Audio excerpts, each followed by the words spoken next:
From December, I think. December. You yeah, arrived yeah. in December. Like I was part of Advanced Creatures before that.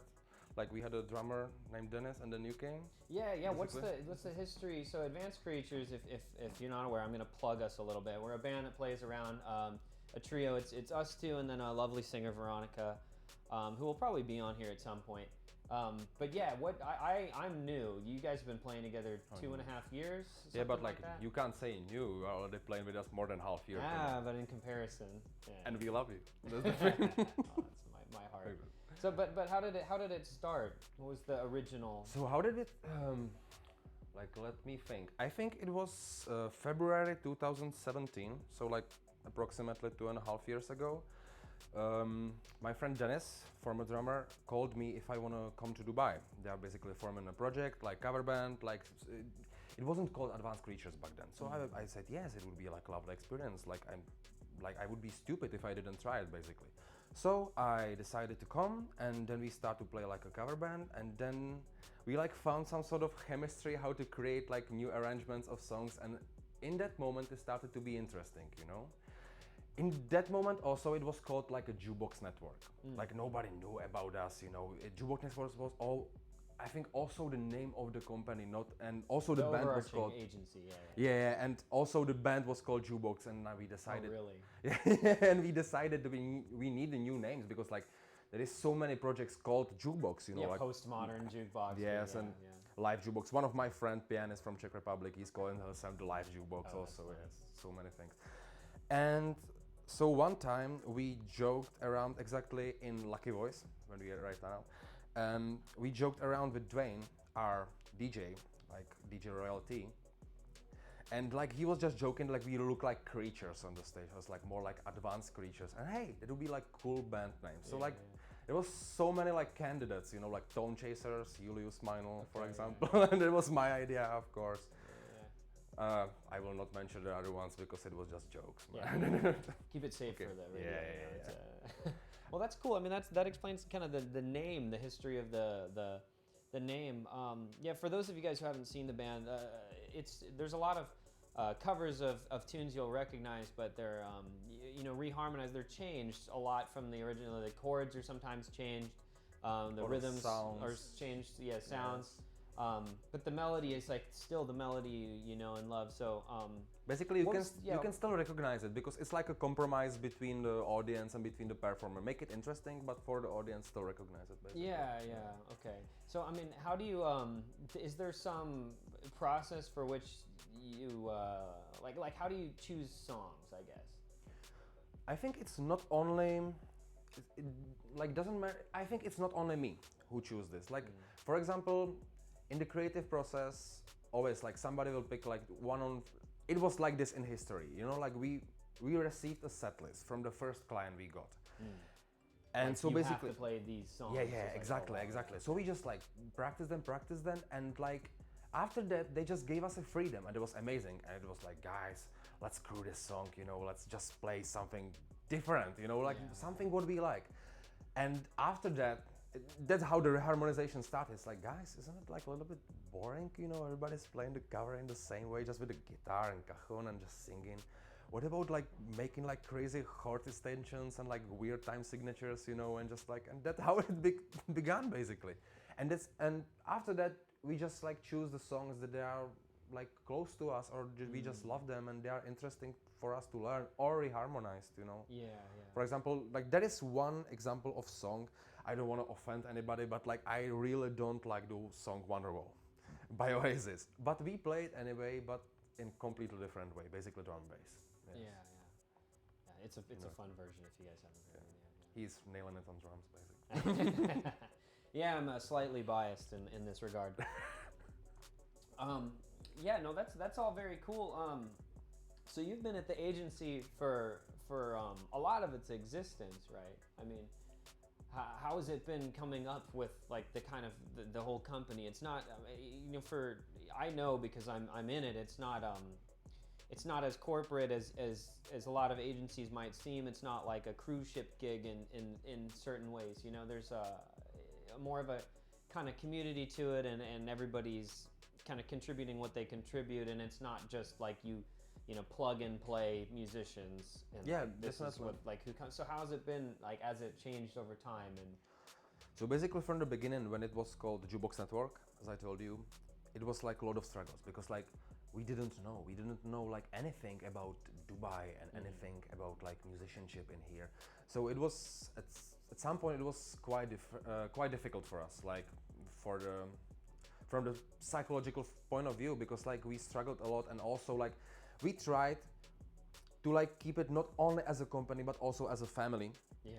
So at some point also separation of like feelings and professionalism, like it was like really Yeah. difficult, and also we shared like accommodation with like a lot of guys, just back then from the company. Strong personality. Yes, and like I know in Czech we call it like ponorková nemoc, that like in the translation is like submarine disease. Oh yes. And like yeah. and we just saw our faces every single day, and there were a lot of fights. Yeah. But cabin fever. I guess yes, is but the- yes, but we passed it. We basically passed it, and suddenly like we found slowly, but we found understanding. Yeah. And it's still we are still finding each other basically. Like you will never be finished with this kind of process of finding yourself. You know, Yeah. it's like a process for your whole life.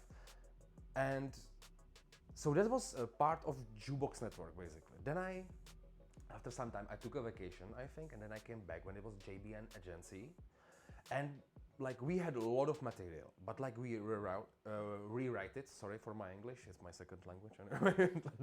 And I have no excuse. okay, but basically we rewrite a lot of material. Yes, and after that, Mahoop came. It was new. We got our studio, and we like start to experiment experiment with a lot of stuff. It was also new for us, but like it was in the fun way. Sometimes, of course, you always need to do. If you are a professional musician, you always need to do something you don't like. Find a compromise.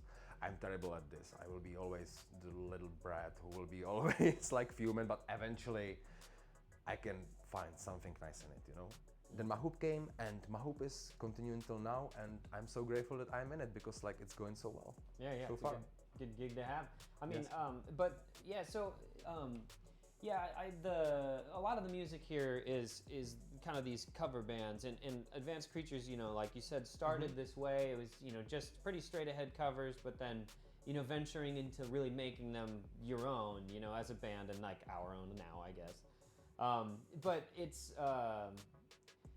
that's not that creativity that you use to make those new arrangements and stuff. That's not just for arrangement though. I mean, you're like you like write music. Definitely. And you have for a long time, right? So So basically, I take it as our way of doing covers is basically like a half step to do originals, because of course I don't want to be a cover band. I don't want to be in the cover band like for the rest of my life, and I want to do my stuff. I want to play my music, what I have written. Of course, like sometimes it's like I have a different taste than most of people in here, not only in here, but like that's about compromises again. yeah. For example, if I can promote a little bit of you, like that's the thing. Like we are playing your songs. Finally, we have finished Dubai Skylands. Keep your eye out. And that's one of our like first original as Advanced Creatures, and I'm so thrilled to actually play it. Well, And this isn't about me, man. No, don't It's, have a heart attack. It's just like. But basically, the way how we do the covers is like a half step of being like original creative band. Yeah. And so, also the reason, I think like you also wanted to ask, also the reason why we are doing this way, because exactly why you said, like when I look on Dubai scene, the bands are mostly the same. They will just learn the repertoire. I'm not telling they are necessarily like lazy or bad musicians. There are a lot of excellent musicians, but sometimes the psychology in this place will like sometimes get them a little bit satisfied. They just want the gig. They just want to survive basically. Yeah. And they don't. Sometimes they don't have the luxury, Yeah. unfortunately, to play something they want. Some people Yes. paint houses, and some people Yes. So paint pictures. you yes. know, Yes. so- Basically, I find myself really, really lucky that we can finally do our own stuff. Yeah, Basically. yeah. So what I'm trying to get at? So like what is your stuff? You know, what do you like? I mean, I know as you know, every musician probably listen to all sorts of different stuff. But Like you know, my- what kinds of music have you kind of created, and what kind of stuff do you like to write? Do you have like big inspirations? Or like if you are talking about inspirations that like changed a lot, I'm most grateful for my biggest inspirations. I'm most grateful to my dad because like he was feeding me since I was 4 years old with like progressive bands, you know, like old prog rock. For me it was Pink Floyd, Genesis, Emerson, Lake and Palmer, you know, these kind. And then he introduced me to Dream Theater. I felt in love, you know. A long time it was Mike Oldfield on my like if I play covers like on acoustic guitar, it's Tommy Emmanuel, one of my biggest guitar teachers and biggest guitar inspirations. And so basically, if I'm talking about inspirations, it's kind of like progressive sphere, you know, like fusion. I love synthesizers, analog synthesizers. So like combining like jazz fusion with synthesizers with some progressive elements, maybe sometimes signatures, you know, just do it. Sometimes people have tendency to say, oh, that's just technical wankery. I just like, well, I like it anyway. Just like, Hey, you like what you like, and that's, you know, all there is to it. I mean, there's a beauty in I think in creating art just for the sake of it, and like in doing something that just you want, and it's not in any way about what you think is marketable, or it's not about like, you know, everybody liking something. It's about like, I really like this, like, you know, and if you do too, like, yes, I come like here and like, you know, like you definitely like remember the saying that artist needs to please himself first to please the audience. That's like I definitely agree with that, because if you don't enjoy what you are doing, it's like you are going to seem like you are not enjoying it. yeah, that's, I was gonna mention that earlier. I mean, of course, you know, if you are not a method actor, it's like yeah, I was gonna mention that earlier. I mean, it must be, you know, I think in live music, if you aren't having fun on stage, that comes through. You know, like the audience, they don't know that they know that, but they know it. You know, it changes the like impression in the room. You know, people like to see that you're having fun. So I think maybe in that way, maybe like Advanced Creatures' kind of success is because of like these rearrangements, and like just that you keep it interesting for yourself. Maybe. Yeah, definitely. Not only for ourselves, but like I think there are a lot of people that are coming to our like gigs like regularly, and they just love it. Yeah. So sometimes we want to please them, because like just like there's like the chemistry between like performer and the audience, you know, it's just it's like completely connected, because like of course, like you definitely know it, that there are some gigs when the bands are more like part of furniture, basically. Yeah. Not every time, but basically you are the it's called the gastro jazz. I would call it like this. Like people are eating and they don't want necessarily to listen to you. In this kind of They're there for dinner. yes, and these kind of gigs, if you play them more, you will get your performance will get like less energetic, I feel. But if you receive applause even from one guy, and suddenly, oh my God, we are playing for you, dude, and suddenly it turns completely different. That's it.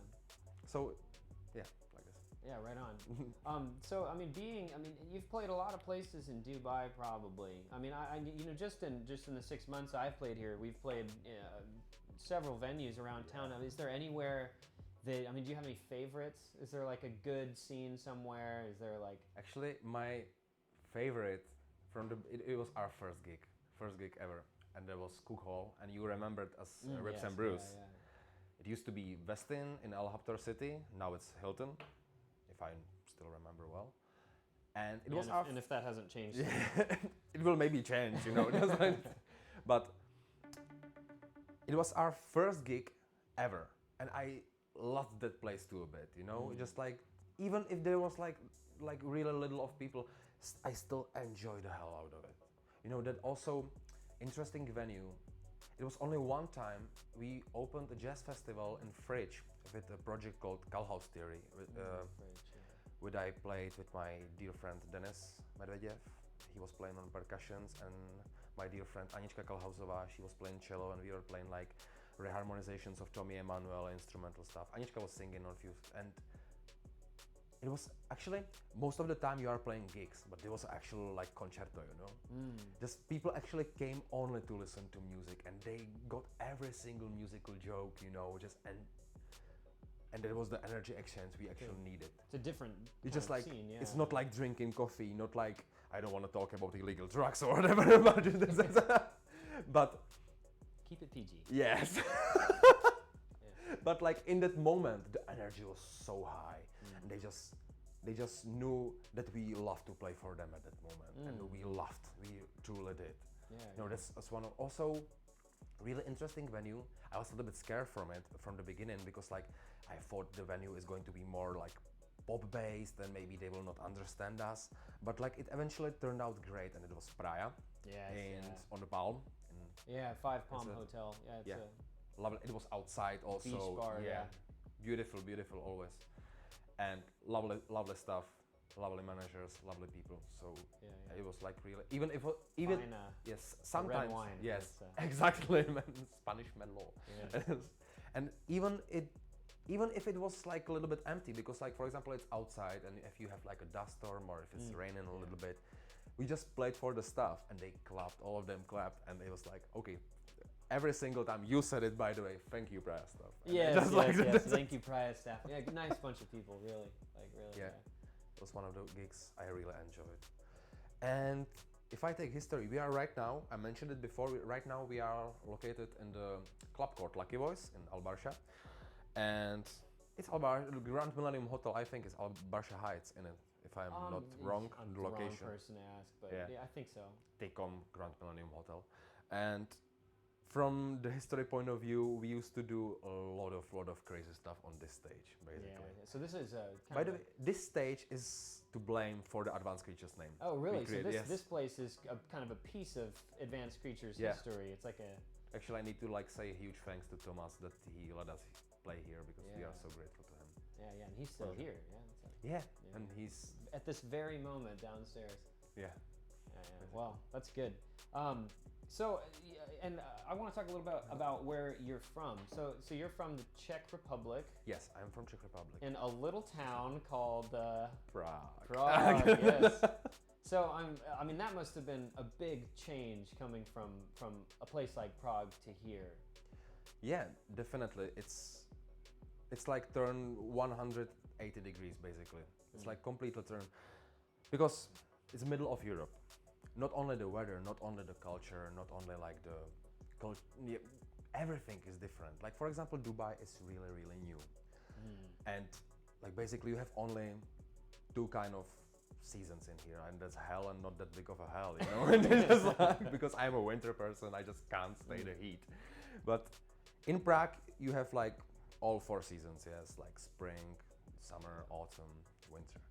And also Prague is really, really old city. You know, you can see the architecture as every single building is telling a story. So this culture is kind of different. Dubai is recently made, but it's impressive in different way because you can see what manpower can do in such short period of time.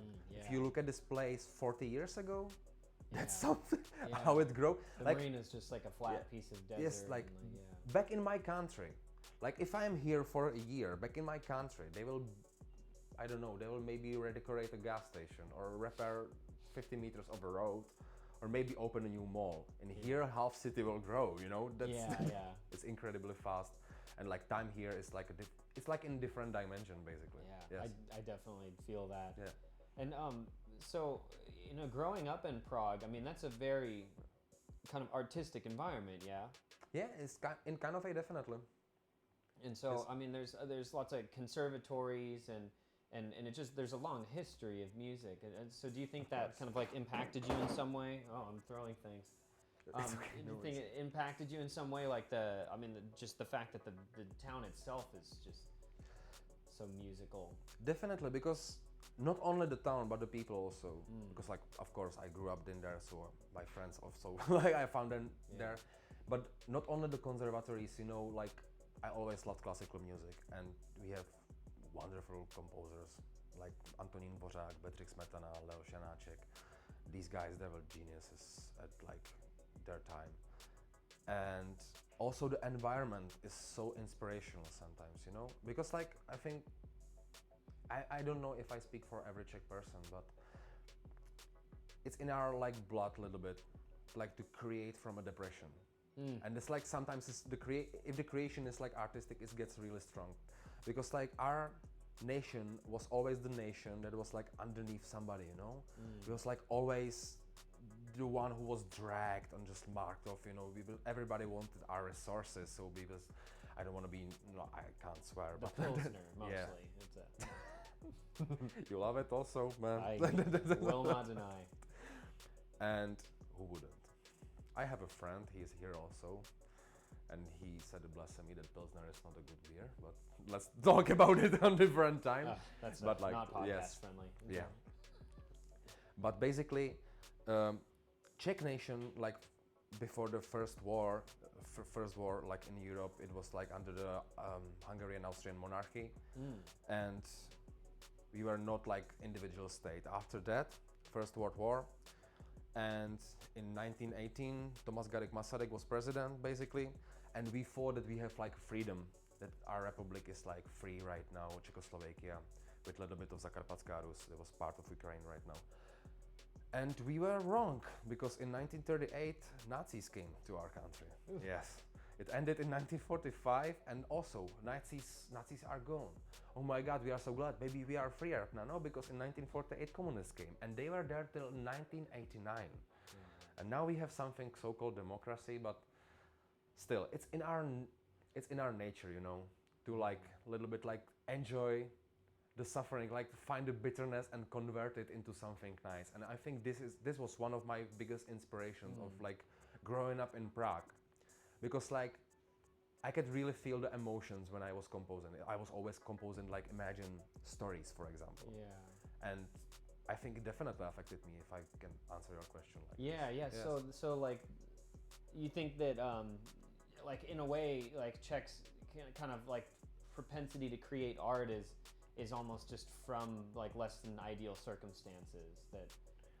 Not in every case, every case. But like I always started like by myself. Like I always wanted to create my own world, fantasy world. Like when nobody tells me like the rules, you know, and just like created my own rules. But like then I discovered that music has certain rules, you know.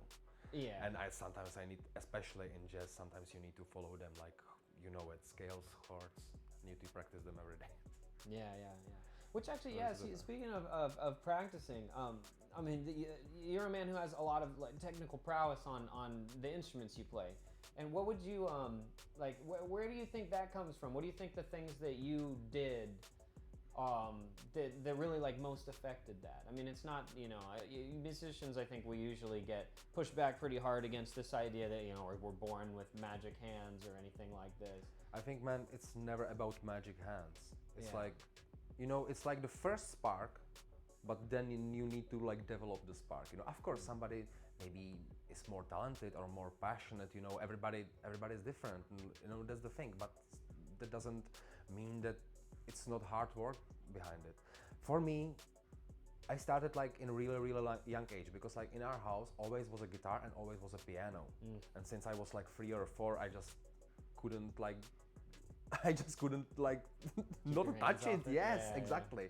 And then I discovered this, like if I put this tone and this tone together, oh my God, it's a chord, and it's a major chord, you know. And my mom showed me like this is A, this is D, this is E, and it's like A, D, E, and if I move it a little bit here, it's a different sound, you know. And then suddenly you can discover that A, D, E, that's a bass for a song. And you have a song, basically. And then you discover other chords, other extensions, and then you pack in it, and suddenly you want to learn something more. You wanna be like more technical at that point. Especially I was. So I discovered Tommy Emmanuel on guitar when I was 12, and that just opened my eyes. I was just like, this is possible on guitar? No way. And like I was so depressed. And there's that drive, I need to be able to do that. Yes, the first song I heard was his version of classical jazz. It was like originally written by Mason Williams, I think. So. And I need to learn that. I was really sloppy, and it broke my nerves many times. I was just yelling, want to quit, want to break the guitar, but eventually I learned it. And we play it till today. Yeah, Yes. it's a fun So- song. Yeah. And then, and then it basically pushed me like to learn new stuff. Yeah, new so stuff. it sounds like it was mostly like self-driven, just self-interest. I mean, like just kind of like your own discovery and like what you want to hear is. Exactly. And then I discovered that it's possible to learn on conservatory. I am. Theoretically, it's possible. I need to confess that I am not really like a studying type, because like I had a like individual kind of like studying plan on my conservatory, and was there only for a year and a half, and now I regret it. I regret it really a lot because I told you I became, maybe at that point of history, I need to confess that I became a little bit cocky. You know, I was like, I don't need conservatory to learn. I can listen. You know, but sometimes I regret it, especially now.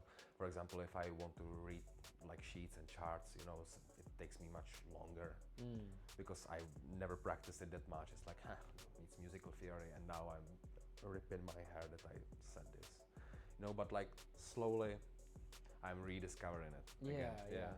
So and I guess then I was going to ask if how you felt about like formal education for music, if you think it's kind of like a necessary thing at all. I mean, clearly, I mean, you're here making a living and like making some music that you really like and doing all that, you know, without really the formal, you know, any degree or anything like that that says, you know, look, I'm a musician. And historically, I mean, you know, plenty of musicians they don't go to college at all. Yeah, I mean, yeah, exactly. Victor Wooten, for example, he was I mean, complete. we could list names for hours. I mean, Yeah. so I mean, what's your feeling on that, especially in a city that does have a lot of conservatory students and So at the time, when I was like around conservatory, I actually like saw it as my enemy, you know, kind of. I was like, I don't want the formal education, because in my head was like, I don't know, it keeps me down. I want to experiment. I don't want to listen what I need to do. I hate it till now, but like, I don't know, maybe I'm a little bit older. No, actually, men, they never grew up from puberty, you know, but like, that's the process for the whole life. But like, again, but now I get that that was wrong. Like, I'm not saying that you need a musical formal education. yeah. Because there are, like we said, there are plenty of musicians, they are completely professionals and they learned it by themselves. But it's definitely good for you. It's definitely good for you if you want like to progress, and if you find, especially like if you find a good teacher who can like show you and you actually like get to know you personally and like set the bar for you, and you know, you will not play this till you learn this, you know. And if you don't play this right, then we will not move on the next step. And for a lot of, you know, for a lot of people this can be like a little bit like annoying, and Yeah, it was 'cause like, you want everything now. I You want, wanna, like, yeah. Exactly, I was impatient, I was like this, and then I did like, I had a feeling they held me back, and now I feel I was really stupid. Yeah, well, I mean, you know, it's hard, especially in that age, to keep those things separate. I mean, yeah, I don't have formal music education either, and I guess then what you've maybe like, can I like try to paraphrase? Maybe now what you've come to is that you don't need formal music education to, you know, be kind of prolific and really work or anything like that, but that it doesn't necessarily take away what you did when you were 12. You know, the way you approached music when you were 12, oh, I just want to learn this because I want it, you know, and I just want to be able to do that and stuff. I guess maybe you still can do that while you're also in like a rigorous kind of academic environment where definitely. the rules are set for you, and that like those things maybe aren't mutually exclusive. Now I can look at it in the same way, but like back then. Yeah, of course, yeah. I was stupid little kid. Yeah, name me a reasonable kid that's, you know, yeah, a 17 years old man. That's no, that's not many of those. I was not a good student, so like I was good like at mathematics, physics, you know, but like in the school subject, I hated school, but like I was good at it, you know. yeah. But but I never wanted to go there. That's the thing. I just like really, and like I told you, till now I don't like to be bossed around, but Yeah, sometimes I need to, like, yes, I will do it. I will do it. Even if I don't want to, I need to, basically, because my living depends on it. Yes. So you mentioned math and physics, and I'm kind of curious. Do you have a thought of like, you know, if I wasn't a musician, I would be doing this? Like, what do you have like something you think about Like one of the like different art would be, if it's an art, it would be drawing. I always love to draw. Okay. Like I haven't taken a pencil or a pen in my hand like for a long time, but always loved it because like I'm a huge fantasy and sci-fi fan. I always love to like design my own characters, create my own stories, my own universes, you know, and just like love to like create it for my fantasy, you know. And so that would be one. The second would be, I think, a chef or a cook. Really, a Yeah. chef or a cook? Okay, I know this. I'm feigning surprise. But then I realized that I love to cook. It's one of my biggest hobbies. But like I have several friends, they are chefs and cooks, and it's really, really difficult to keep your nerves. And like I need to applaud to them because like, you know, keep your nerves together, wake up every single day, especially if you have like long weeks, like be in the kitchen this every day, man. It's such a difficult job. Also, you need to be professional. Like you need to keep your nerves together if you want to success in it. And basically, it's really difficult. And I was like, oh my god, High stress kind of environment. I don't think that I have the ability to do it, you know, because I'm like sometimes also stressing, nerving. I think I would just smash the kitchen into pieces. It's interesting because I feel like some people might say the same about music. You know, especially like about being practicing. on stage in front of people and like if they know about like the rigor of what it takes to be good, about like the practicing and stuff. So it's interesting. And the third one, it would be, and one of my biggest hobbies, and that's astrophysics. Astrophysics. Oh, like Brian May, huh? Or maybe I never read any paper from him, but like still, he was amazing guitarist that I know. Yeah. At least he has a degree. But for me, like astrophysics is more of a hobby. Yeah, well, my understanding though is that I don't think he got the degree until after Queen broke up. Really? Yeah, I think I could be wrong. I'm not like a rock historian, but I think he went to school and dropped out because Queen was doing so well, and then after Freddie Mercury died, I think he went back and did it. So when you're 50, you can get an astrophysics degree. Or if like have a hand amputation or something. Exactly. It'll probably be more interesting than anyways. We'll maybe be able to go farther or something. So. Yes, maybe like if like the technology progress, we will like be able to actually discover something more. I still read the papers, man. I still read the new discoveries, and I still enjoy reading it. For me, it's like so fascinating still what is happening. Like how insignificant we are like next to the universe. You know? Yeah. Like makes you feel small, but makes you feel also amazed. Like amazed, it's kind of like scary. We're just flying on this tiny speck, but like on there is like something's happening, and nothing like that is happening in anywhere that we can see so far. You know. And it's great because like we can realize its existence. You know. Yeah, the bigness and smallness. The star itself can't. At least I don't know. What do we know? You know. Almost nothing. So, if I'm kind of so as your music career kind of progresses, is there something that you haven't done yet that you really want to do? Like, is there some kind of if you could just make a designer project you'd like really want to get into, and this is your bread and butter? Is there some specific vision you kind of have for like? Yeah, definitely. I wanna do concept album.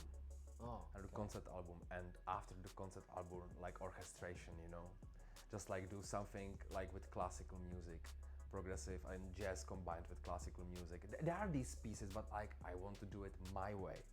Just like, for example, like the arranging or the actual orchestration, or just writing everything. I want to do every single have your hand in the whole thing, and no. Of course, I need to find people, but like create it in my head. You know, of course, sometimes it's like really, really difficult, especially when you are stuck. You know, to create ideas. But like the idea comes first, and then, okay, I have this idea, but how can I do it? Like, how will I do it?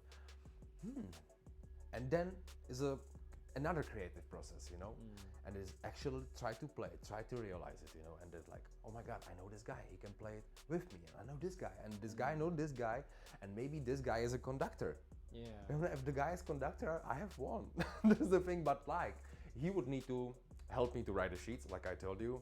It takes me a really long time.